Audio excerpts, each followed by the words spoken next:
Hello everyone and welcome to the very first episode of Faith on Fire. My name is Maddie and I'm so excited to be here with you guys. This has been long overdue. I have been wanting to do this for a while now, so I'm so excited. This is going to be a channel where we talk about Jesus, we get into his word, we ask and answer some questions, and we really just try to stay on fire for God. So I'm so excited to get started. Whether you are a devoted Christian, a new believer, anywhere in between, or you're just trying to figure out where you stand, let this be a place for you.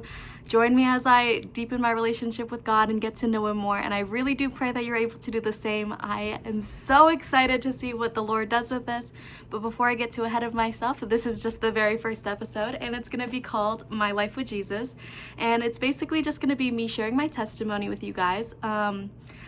For those of you who don't know what a testimony is, it's basically just your life story summed up into 3 parts: your life before Jesus, how you met Jesus, and then what your life looks like now. And I really didn't want this to be the first episode. I thought it would be the hardest to film just because it's so vulnerable, and this is the internet, but I think it's important that it is the first episode because for me at least, testimonies is what really drew me to Jesus in the first place. It wasn't like the science or the proof behind everything. It was hearing people's actual stories and hearing how God moved through people, how he transformed them and how he saved their lives. And so it was as if hearing all these stories was making it real for me too, saying, oh, if God can do it for them, he can do it for me. And oh my goodness, you guys, he completely changed my life and turned it all around in ways I can't even describe. And I'm gonna try my very best, but I'm so excited because if it wasn't for God, I wouldn't be the person I am today. I wouldn't be in this position I am today. And I don't know, God has just completely turned my life around for the better in ways that I wouldn't expect. And yeah, he really is turning me into a person that I'm actually proud to be. And yeah, just my relationship with him is the one that I cherish the most now. And I just love him, and I'm so excited to tell you all my reasons why. So without any further ado, I'm gonna tell you guys my story. Rewinding back, I was born and I wasn't raised in a very Christ-centered household. I had 2 amazing parents and they loved me so much, and we were great. It was good. It just, we didn't have God in the house, so I didn't grow up learning about God. I didn't learn scriptures or anything. And a lot of the people that I watch on YouTube, at least, did grow up in Christ-centered households, which is a very different story, I feel like. Not saying anything is better than the other or anything, it's just very different. And so I think it's really interesting to hear stories when they don't necessarily grow up with Christ being introduced to them straight off the bat. But that being said, we grew up somewhat Catholic. We would go to church on holidays. I think I went to Bible school after my public school every Tuesday-ish. And then I think I went through a lot of the motions. I just don't remember all of them because I was little. And I think I went up to having my first communion in 2014 or something, but nothing was really rooted. Our religion that we practiced wasn't rooted in a relationship, so we very quickly fell off completely. We stopped going to church. I stopped going to that Bible school. We just fell completely out of it because nothing's gonna grow if roots aren't there. And so since we didn't have anything really planted that ran deep, it was just very surface level, if that makes sense. So then come middle school, I got very much caught up in what I could do, the grades I could get, the work I could do, and anything achievement based. That's what I was reliant on to form a sense of identity, a sense of worth. It was all oh, what grade did I get? How long could I write? I don't know how much math I could do. I don't know. It was very reliant on my work. I do remember that because I remember it got to a point where I was doing homework for friends and stuff because I found so much, I got there was this high of oh, it's easy for me. It's coming so easy for me. I'm really good at it. So I might as well just keep doing it. But I think that's insane. Don't do your friend's homework. I think that's crazy. And then come COVID time, still no God, but now I'm working out a lot. Now I'm very fitness based. Me and my mom, we're working out, we're going on runs, we're eating super clean. And for that summer, maybe, I don't know, but for a long time it was really good. It was really good for me. It was nice to get out of the house. It was nice to have that time with my mom and be doing that. However, it ended up leaving some really like long-lasting negative relationships with food and my body, and like eating clean and being so fit, and just I really got caught in like, wow, I feel like I look good, like I'm starting to see muscle, I'm starting to see like tone, and I'm about to start high school, like very good, very good. And then once we stopped like living in that thing, like my mom's at work now and we don't have as much time, or we're picking up fast food just because we don't have time to be meal prepping the same we did. And then I'm starting to see the effects of our habit changes, and I'm just like crashing. And because a lot of my worth was in how I looked or how I felt, but about how I looked, if that makes any sense. So horrible timing to have all these like negative thoughts surrounding like body and food right before entering high school. Then the summer of freshman year, I got very caught up with a lot of friends who kind of wanted to grow up quickly. We just had very different upbringings. Again, not saying either of which is better or anything, we just had very different stories. And so I was very much, I want to be a kid. Like I liked doing kid stuff. I liked wearing kid clothes. I liked kid music. Like I liked all the kid stuff, you know, I liked being my age. I liked how it felt very good. I was having a lot of fun, and they all were so excited to be older. They all were so excited to be doing all the older things, like partying. They were so excited for boyfriends, and I was just not ready for any of that. Like I wasn't at that maturity level. I was still wanting to just be a kid. And so we had, that summer made that very apparent for me. Before, it had never been apparent for me. And that summer made it very apparent because they were all getting very introduced to the world. They were getting introduced to drinking. They were getting introduced to smoking. And I was not ready to be introduced to all of that. I didn't really have any interest in any of it, but I enjoyed hanging out with like a group. I enjoyed hanging out with one of my friends, and I enjoyed hanging out with like the group. It was fun. They were all super, super cool. And so I got very much caught up into that. And it wasn't even that I enjoyed like the activities, I just enjoyed the ideas that came with it. Like it was so cool. They seemed to be having so much fun. Like they didn't care. They were just so, I don't know, they just seemed so fun. Like they just seemed like such a good group, and I was so excited, but I didn't actually enjoy any of what we were doing. Like, I'm not trying to be all high and mighty, like I was above it. I just didn't get it. Like I just didn't understand it. I wasn't getting the same thing that they were getting from it, and I was like getting irritated with that. So I just kept trying. And then I got my first taste of male validation, and it was as if all of those like unhealthy body issues or unhealthy things with food was like cured, because I was like, oh, he thinks I'm pretty, like he thinks I look good, right? And again, this is like before freshman year. So like, you're a kid, just be a kid. But I very much liked talking to like guys or like flirting, like whether it was through social media or whatever. It was very much like a high, and I don't even know, but that's a dangerous hole to be falling into. And then come high school time, like we're, I think, hybrid, like so we would go sometimes, we would do some at home. Now you have this whole world of partying and drinking and smoking. Mind you, I wasn't even really in it, but I had like my foot at the door. Like it was introduced, but I wasn't actually very much into it. But then there's this taste of the guys thing, and then now you're in high school, and then there's the whole crystal trend. And I remember it was a huge thing. Everyone was doing it. All of a sudden, every single market I was at, every single store, there's like little things to put on your car. There's a crystal you can keep in your pocket. It's just everywhere, right? And it's all over my social media. And I was like, oh, like that's cool. Like that's pretty cool. I ended up meeting some people who were interested into that. And then I was like, oh, like that's really cool. You guys seem so together. Like you guys seem like you've got it figured out. Like I could do that too. So I start buying crystals.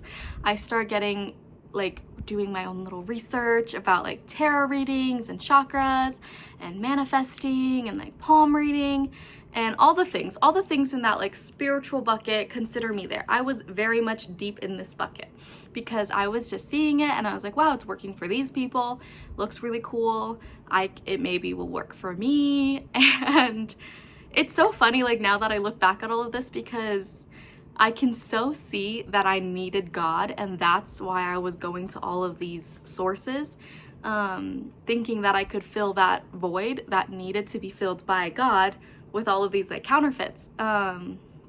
I think I've talked about this before, and I said that it's kind of like those kids' toys where it's like a wooden box or something, and it has a little cutout of a shape, and you have a bunch of shapes to play with. Like, you have a circle, it's a circle-sized hole, you have a triangle, you have a square. It's like taking the triangle or taking the square and trying to jam it into the circle-sized hole. That's what I did for the first like 16, 17 years of my life. So it's very funny to me now, but I was very much deeply rooted in this. I let it become my entire personality. Forget the whole academics thing. I definitely still kept like my academics straight, don't get me wrong, but it just didn't matter to me as much. Like, it wasn't what I was getting my identity in. I was getting my identity in the rocks that I was getting, or the new information, or the journaling that I would do, like thinking all these affirmations would would get me exactly like what I wanted when I wanted it. I loved it because it gave me like a sense of control. Like, all of these things became like idols in my life because I loved the sense of control it gave me, a false sense of control, but it didn't feel false at the time. It made me feel like I was in the driver's seat, made me feel like I was able to call the shots. And that feeling is so addicting because it makes you feel self-sufficient. Like, it makes you feel that you got it, that you can do it by yourself. I was so in it that people were coming to me for advice, and I'm like, oh, here, take this crystal. This is what works for me. But in reality, it's not actually working for me. I'm just masking it, or like pushing it aside, thinking that it's something that it's not. And like, I don't know, it's kind of like that whole self-diagnosing thing. I feel like I was thinking that I had all of these issues that could be solved this way, when it didn't even need to be an issue in the first place had I just gone to the source. But I digress. Yeah, like, self-sufficiency is so dangerous, because that is honestly exactly what the enemy wants. John 10:10 says that the enemy's entire plan is to seek, kill, and destroy. So if self-sufficiency is when we feel like we don't need to depend on anyone but ourselves, the enemy is destroying and like stealing an opportunity for us to build a relationship with Christ, and destroying any plans that God has for us is gonna be so much better than what we think. Like, the best life for myself that I could envision is like right here compared to what God has planned for me. And so for me, thinking that I'm calling all the shots and everything's my way or the highway, my way or the highway, it's like, yeah, like, I can have it my way, but it could have been so much better. So I don't know, I don't want to get too much on a tangent, but John 14:6 tells us that Jesus is the way, the truth, and the life. So we do need Jesus. As much as the enemy wants to offer all these counterfeits and whisper in our ear that we don't, we need him more than anything else in the world. And the enemy is always going to offer us counterfeits, like something to entertain us, something to keep our eyes locked on him, or locked on that toy he gave us, instead of Jesus. And I don't know, I don't want to get too into a tangent, but for those 2 years, it was like the false doctrine thing, it was the spirituality thing, it got, guys, it got so bad that I was looking into like Hinduism and Buddhism, and I so desperately just wanted to have something solid. Like, I think that this is such a natural thing that so many of us have felt before, or are feeling right now, is like, you want something. Like, I think that, I don't know, especially with people my age, I think we do naturally want something to give us hope and something to believe in, but we just get so distracted with like other things that we don't get to go to the real thing, which is Jesus. And yeah, for a very long time I was very much lost, and then towards, I think, maybe my junior year of high school, that whole spiritual bit kind of just faded away, or it wasn't as important, because I found something new to idolize. And also, side note, if you guys don't know what an idol is, it's just anything that you put above God. And so a lot of the time people will teach you that this can be like in the form of social media, or like phones, like entertainment, or like hobbies, but it can just as easily be a person or a relationship that you have as well. And that was the new thing that I found to idolize. It was a relationship I'd been in during junior and senior year of high school. In the beginning, we were like very much on the same boat. Neither of us had a relationship with God, so the relationship very quickly, almost immediately, started to look exactly like the world. like, obviously though, because if neither of us have Christ or know who Christ is, we're not going to know what a Christ relationship is supposed to look like. We're not going to know what a biblical relationship is supposed to look like if we've never even read the Bible. Like, if we have no, like, it's kind of like that phrase, like, you do the best with what you know, and then once you know more, you do better. It's kind of like that, because in the beginning, since we're in the same bucket, like, we both don't have a relationship with God, we're both thinking that we're doing the best, we're both thinking that this relationship we have is ideal or is what,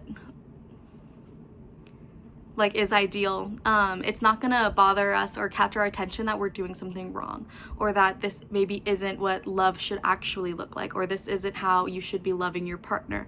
Anything in that realm of questions. But in 2023, I want to say, I started going to this Bible study, and at first it wasn't really because like I wanted to.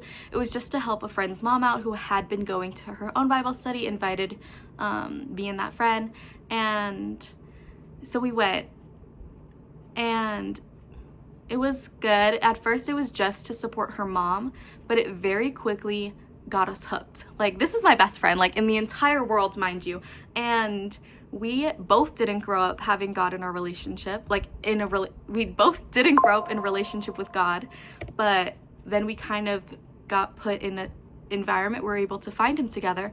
And so we start going to this Bible study, and mind you, it's this mom who's teaching this Bible study, and she is passionate. She is on fire for God. She's got questions, answers to our questions, answers to questions I didn't even know I was gonna have, and she's already spitting it out day one, day two. And I just remember, like, there was something so different about her. And I met her daughter, and there was something so different about her. It was like she was glowing, like she just looked so happy.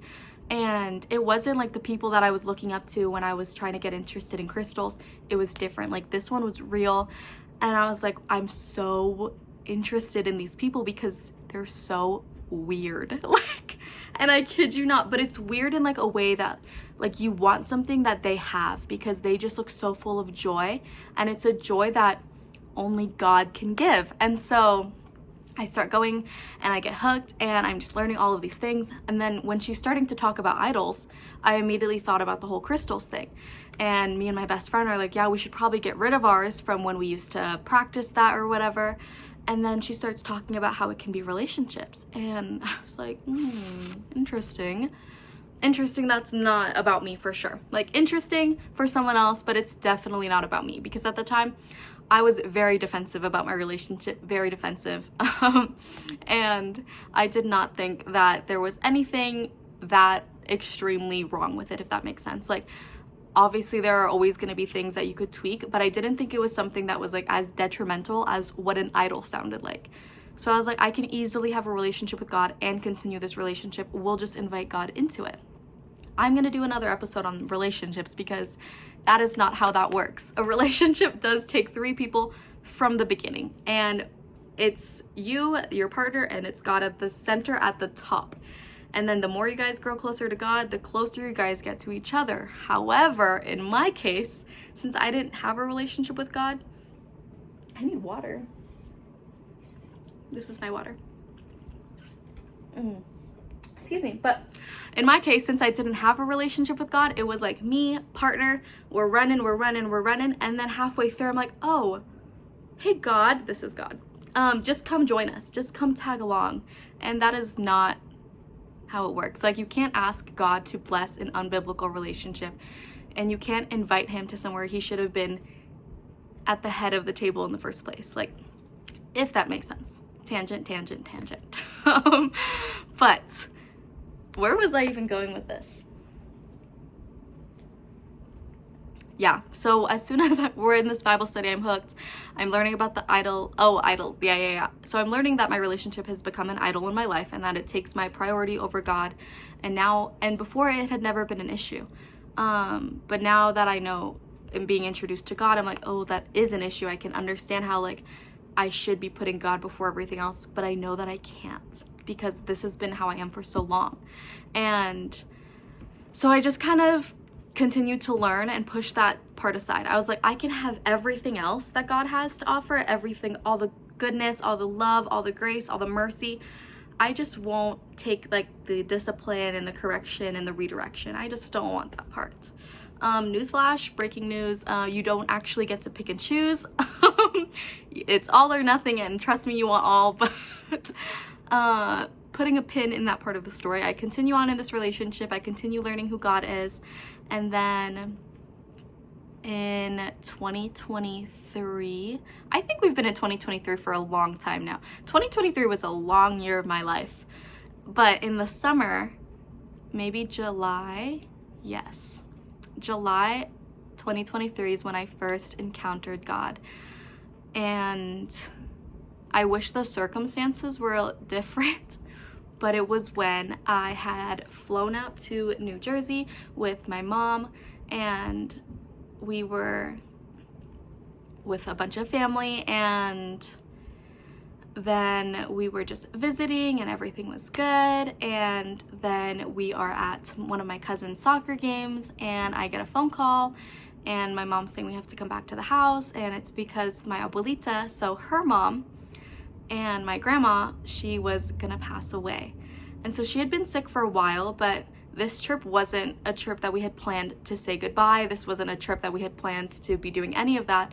This was just a happy visit trip, and neither of us were prepared for any of that. And so very much shocked, and we get to the house, and I remember walking in, and there was a bunch of people already there, and I think there was a bunch of people already there, people I didn't know, and the room was so cold, and she was lying there like on this like the hospital bed had been already moved to the house, if that makes sense. So it's not like we didn't know she was sick, we just didn't know that that was the time. So oh my goodness, guys, this is kind of hard to talk about, so give me some grace. Let me drink some more water.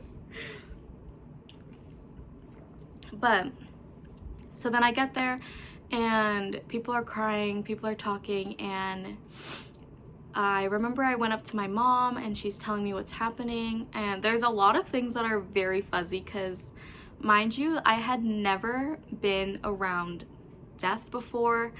I have never been around grief before. I've never been around any of that before. I think the only funeral I've ever been to was when I was a kid, and I didn't fully understand it. Like, I knew what was happening, but it didn't fully register, it didn't fully process, and it wasn't as firsthand as this one. So when, like, everyone says like, oh, it's different until it happens to you, and I get it, I get that now. And so I just remember, like, fast forward a little bit, I remember sitting at her side, and I'm holding her hand, and I'm crying, and I'm not knowing what to say. My mom keeps telling me to, like, tell her something, like, oh, like, go talk to her, like, she can still hear you, she just can't talk right now. And I remember I was panicking because it was like I couldn't speak. It was like I couldn't say any words, couldn't say anything.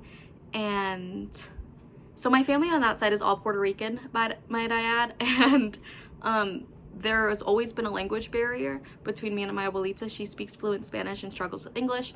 I speak English, obviously, and struggle with Spanish. And so I always wanted to learn Spanish so I could talk to her, and I was so upset because now I'm just thinking, like, I made this promise, I really wanted to do this, and I never prioritized it, like, and now it's too late, and now I don't know what to say to her, and I want her to understand what I'm saying, but I don't even know what to say.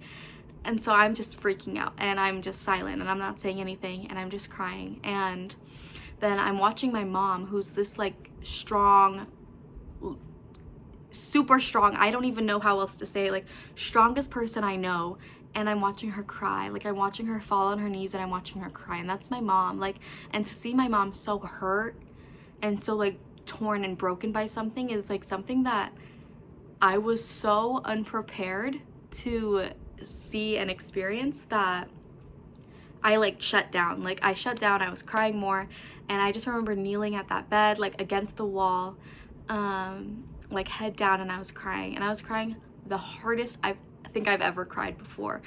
and I remember I had my AirPods in my pocket, and I like put my AirPods in, and I remember like going to like Apple Music or something and like searching in worship, and I've never listened to worship before, like maybe like on my own. I've been to a camp before, like I forgot to add that, but in middle school I did go to like a Christian camp. It just didn't necessarily like stick with me, so nothing took root there, but I heard worship there anyways. So this is the first time I've ever listened to worship on my own. So I didn't even have anything saved, I didn't have anything downloaded. I just type in worship, and I think the very first song that came on was Oceans. I don't know if you guys know that song, you should listen to it. I can barely sit through it now because I just cry so hard listening to it, but it's a very beautiful song.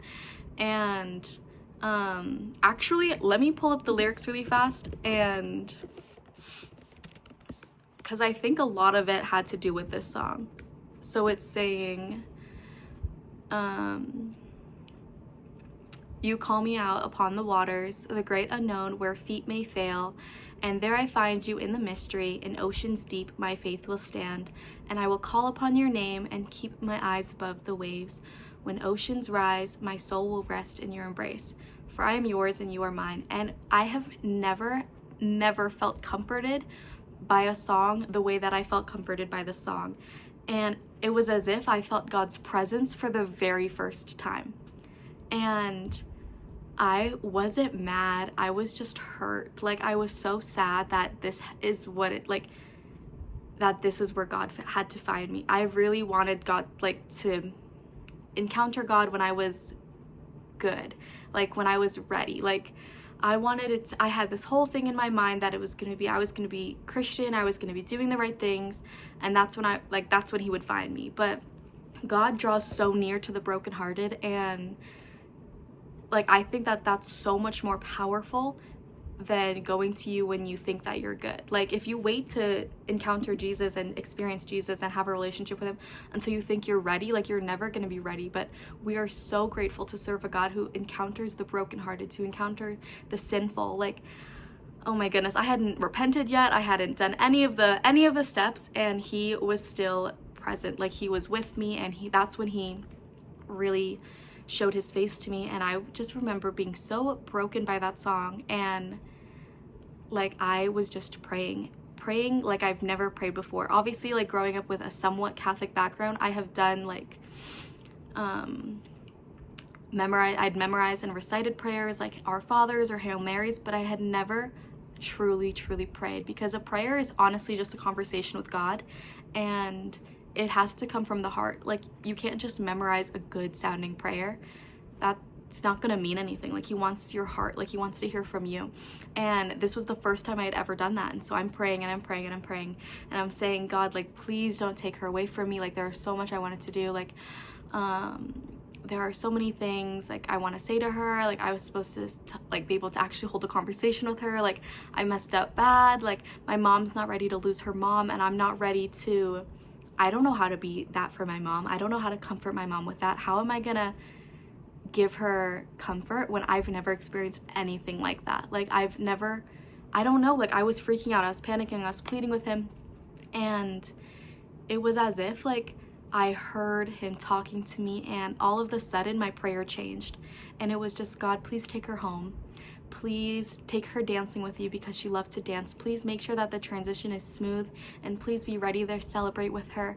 Because my abuelita, she was a believer. She did believe in God. She had a relationship with God. So, and I hadn't even known about the whole saved, not saved thing yet. So I was very confident. I knew where she was going, and I was praying, and I was like, just take her home, like, take her dancing. She loves to dance. And mind you, I was like 16. No 16-year-old is gonna ask for that. They're of course gonna want their family member to stay with them. They're not gonna be like, okay, yeah, take them. That's how I knew it was God. Like, God was saying that this was for the best. And like, obviously I agree now that I'm out of it, because she was in pain and she was sick, and now she's with the King of Kings. Like, now she's with the Lord of Lords. Now she's with her Heavenly Father. And there's just like something so beautiful in that like release, and that like letting go, and like actually giving it to God, that I'd never experienced before. And I remember as soon as I prayed that, me and my mom were both holding her hand, we were both right next to her. As soon as my prayer shifted, she passed within seconds.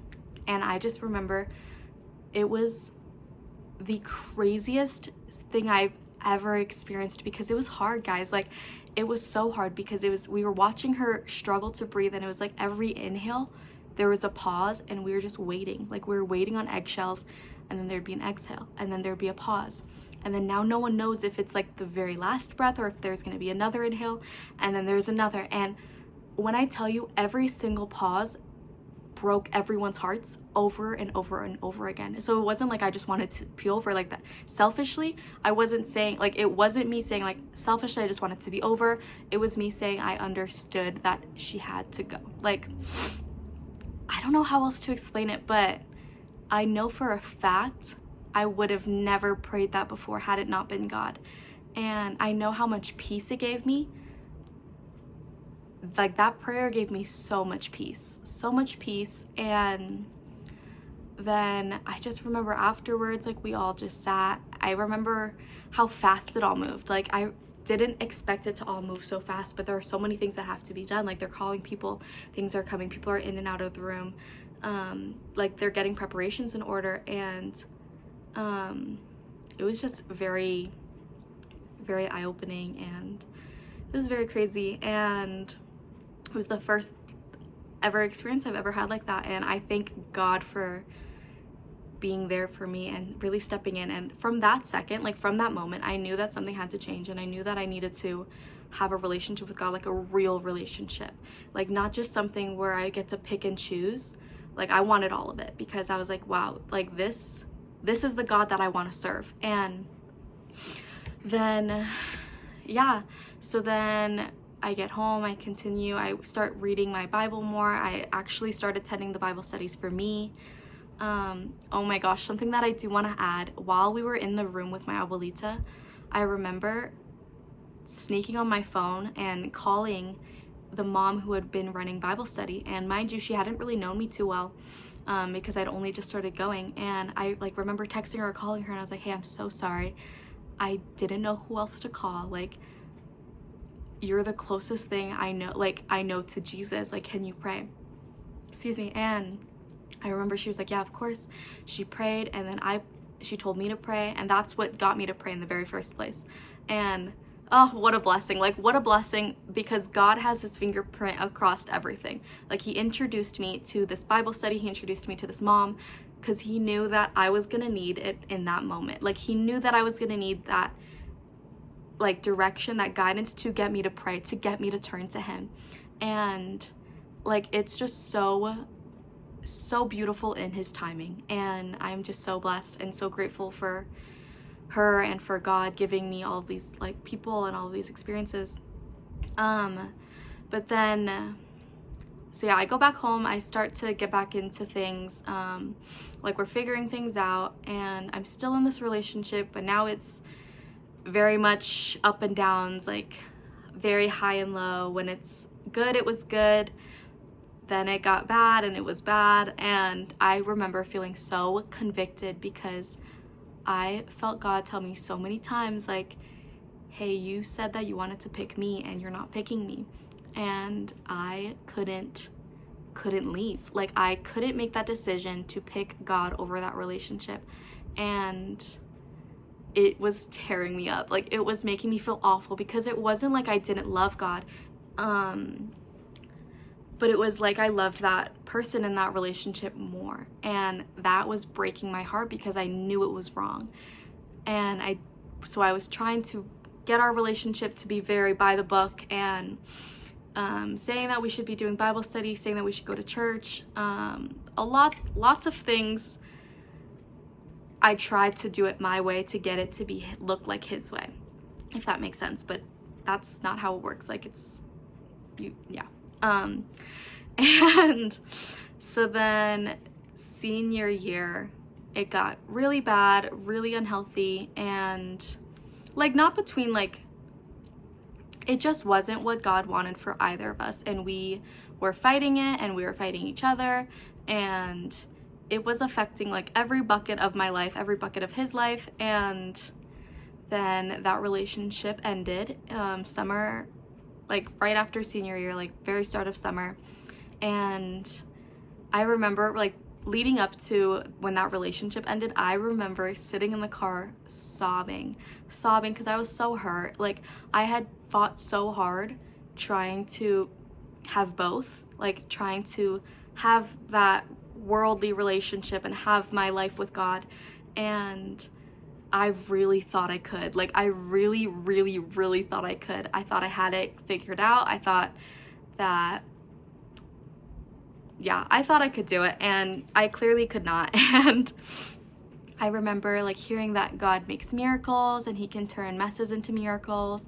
And I remember praying in my car. Like I would drive to school like 30 minutes early just to sit in my car and pray before school, because I knew it was happening. Like I knew it was coming, and I was really trying to ask God to open up another door. And I was like praying. I was like, God, you are so many things, and you have, like, at the snap of your finger, like anything could happen. Like please let another door open. And something that I never said in these prayers was, if it's in your will. I was asking God for so many things in my will, and anything that I wanted to be done, even though it wasn't what his will was, even though it wasn't what his plan for me was. It didn't want, like, God didn't want that for us, so it didn't happen. Like, it's as simple as that. And when God answers your prayers, it's mainly like a yes, it's a no. I mean, it's a not yet, so it's a yes, a not yet, or I have something better. And so I couldn't trust that God had something better for us planned. I was so stuck in my way. Like I really wanted this to be a relationship that lasted. And so, yeah, I just remember feeling so torn, and I was so upset. I was never angry at God. I was just like feeling disappointed, and it wasn't disappointed in him. It was just disappointed in the fact that I wasn't like getting my way with it, if that makes sense. And so then break up, and then I'm really, really reliant on God. I was like, you know what? If that relationship isn't gonna happen, I am gonna make this relationship happen. Like that is something that I can do, because that is in your will. I start learning about what his will is. I start learning about how he wants our heart, he wants our relationship. And that summer I learned very quick that he would have never had my heart as long as I was in that relationship, because my relationship with God like started at nothing, and then I'm learning more, I'm having experiences, I'm encountering him, I'm praying, doing all these things, but I'm in a relationship. So then I start just like going straight. I'm not making any progress, I'm not losing any relationship, like I'm not doing anything that takes me away, but I'm not growing with the Lord. I'm just stagnant. Like, and if you draw a line on a piece of paper, it's eventually gonna start to go, like naturally. I've done this like so many times just to test it. You're drawing on a piece of paper, it's gonna start to fall. Like it's not gonna stay a straight line. And I can like completely look at that and understand that now, because there are so many things that I've done now that I would have never been able to do had I still been tied to that relationship. And a perfect example of that is actually what happens next. In August, I gave my life to God. I gave my life to Christ and got baptized. And then it was right before I moved for college, actually. Moved to Reno to go to school. Got baptized like right before. And then I'm in this new place, meeting all these new people. And then I felt like God was telling me to get a community of Christians, like get a community of people with the same faith, so that we could grow together and so that I wouldn't lose it, because I was so scared to come to college, guys. Like I had just found God, I just got somewhere solid in my faith, and now you're gonna throw me into the world, throw me into a party, drinking, hookup culture, smoking drugs culture. Like that's the bucket that I was walking into. And I was so scared. Not scared of like it being around me, scared that I would get consumed in it, scared that I would go to a party and then see other people drinking and then want to start drinking, or see someone and then get involved with hookup culture because I had just gotten out of a relationship. So maybe I would end up leaning to other guys and like reverting back to that validation thing, or maybe I would get consumed by drinking or smoking. I was so scared with all the things that I was like, I need to stay rooted, I need to stay plugged in, because if I'm plugged in, my eyes are going to be locked on Jesus still, and nothing will distract me. And so I went to a Bible study on campus, and then I went to like that club fair, like pitch perfect style. Everyone has a tent up and everyone's talking to you about their stuff. And it was so frustrating because I met a lot of really awesome people. I just didn't meet a community or like a Bible study type thing that fit for me. And I was so frustrated, and I called the mom who ran our Bible study in my hometown, and I was like, I don't know what to do. Like, I haven't found my group. Like, I haven't found it. Like, I don't know what to do. And she was like, oh, well, that's easy. Just make one yourself. What? I was like, oh, you're crazy. Bye. And then I called her again, and I don't even know how I would do that. Like, she was asking me, saying that I should just teach it. And she was very smart to say that, but very kind to say that, very trusting to say that. But I thought I was nowhere near ready, and I was like, I am not the one. I am not the one. What you have is so good, and you've done so many amazing things, and I love that, but I can't do that for sure. And I was thinking that like I wasn't fit or qualified to do it, and God spent the rest of the summer and the beginning of college showing me that that wasn't true. And He takes the unqualified and makes them qualified. He takes the unfit and makes them fit. And because none of what I do or none of what I have done is anything to do with me. Like, I might be the one talking up here, but it's very simple to me. It's very simple to me. None of what I do is possible without Him. And yeah, and so I ended up actually starting a Bible study. I had like 12 to 18 people come once a week to learn about Jesus. I had 2 people give their lives to God, and it was actually the greatest experience of my entire life. Having this Bible study has brought me so much joy and has made me feel so much closer to God, because I learned so much. Because a lot of what, like, the lessons that I would do isn't always things that I'm like super versed in. Like, don't get me wrong, in the beginning it was things that I was super versed in, but then they'd have questions that I didn't have the answers to. And one thing about me is I'm so not afraid to tell you I don't know. So not afraid to tell you I don't know. But I always wanted to try to help them. So I was like, okay, like, let's make that next week. And then now I have to go into scripture. Now I have to go into prayer time, and now I have to help them figure it out. And then they're learning how to figure it out. They're learning how to go into prayer and scripture time. So cool, you guys. So cool. It's like a ripple effect. Like, God touches the water. First wave hits that mom who started Bible study. Second wave hits me. Next wave hits the people. Coolest thing ever. His fingerprints are all over it. And I am so grateful. I go to church every Sunday now. I have a really good group of Christian friends. Like, I've got Christian friends in hometown, Christian friends in Reno. Set. Very, very set. And very, very grateful. And none of that would have been possible had I not ran to God. And I think, circling back a little bit, the way that I said that crystals and all of that gave me a sense of control, it's a false sense of control. Like, it makes me feel self-sufficient, and like, it made me feel like I had no need for God. And then the position that I was in, being in that relationship, also made me feel like I have no need for God. Like, God can only show you that He's in control when you're not in control. And that experience with my abuelita was that situation for me. There was seriously nothing I could do. So used to being the person who could fix things, who could do it on her own. That situation with my abuelita, there was literally nothing I could do about it. And the second I took that for what it was and actually just surrendered that experience to God, is what completely changed everything. Like, I don't know, He does make messes into miracles, and I am truly living proof because of that. Let me look really fast. I feel like I lost where I was gonna go. I don't know, you guys. I think the biggest thing is, like, you can't live in the world and live a life with God. Like, you really can't. And that's something that I had to learn for that whole very long time. Like, it's like a ladder. I say this all the time. Like, if you know me, this is my favorite picture to paint. It's like a ladder, and if you're this is the world and this is God. If you're in the middle trying to climb up on both, I can't do this.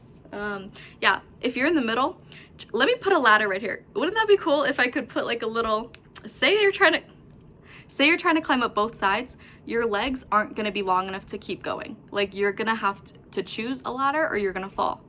Like, there's just no way that you're going to be able to keep going. I really hope that makes sense. I feel like I always butcher that image. It's just hard with my hands, guys. But, and the thing is, you can choose to live in the world instead of choosing with God. But you are going to get anxiety. Like, you are going to be surrounded by fear. It's going to be uncomfortable. And the other side is living with joy, hope, peace, fulfillment, like so many things. Like,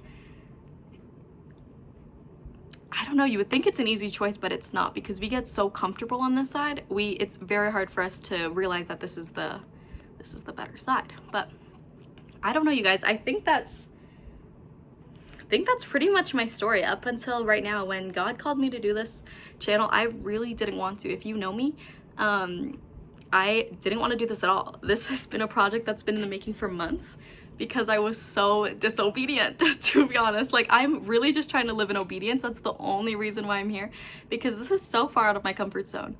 I'm not used to talking in front of a camera. I'm not used to getting vulnerable online. I've never done anything like this before. But if God's telling me to do it, I know that there's a reason. And just because it's not right in my face, I'm going to trust that it's going to show fruits. And all I have to do is be obedient. It doesn't matter what I say. He's going to plant seeds in you guys, or he's going to do whatever he's going to do with this. And I'm just very, very grateful to be a part of it. This channel is really just because I truly believe that there are so many people hungry and desperate for answers, for something to believe in, for something to have hope in, the same way that I was. And so now that I've experienced this, like, I've experienced the love of the Father, the hope and the joy of the Lord, like, I want to share that. Like, I would never wish that feeling of being lost and just not understanding, like, your purpose, your identity is horrible. Wouldn't wish it on anyone. And now that I've found my identity in Christ and my purpose in Christ, like, I want to share that with you guys. So whether you are curious, searching, or you've already found your journey of faith and this is just gonna help push you further, I very, very, very much hope and pray that you are challenged to pursue God, because he is pursuing you. I'm actually so overwhelmed that we're able to get through this entire video. I didn't think that I was going to be able to. This is day 2 of me trying to film it, but I'm very happy with how it turned out, I think. Testimonies are hard, but it's important to share them because yours is yours. Like, no one has your story, and that's so powerful. So I'm excited. Again, I might be the one in front of the camera. I do want to preface this. I might be the one in front of the camera, but I'm never trying to point you to sit at my feet, ever. So if you take nothing else, I just take this. I want you guys to sit at the feet of Jesus, and I'm so excited for you guys to just know the Lord more and to just have relationships with God. So stick around, and we're gonna try to get some content out about some stuff. I'm not really sure. I was gonna ask God and just pray about it, but if you guys have any ideas, feel free to let me know. But I'm Maddie, and this is Faith on Fire episode 1. Thank you for being here. Bye-bye.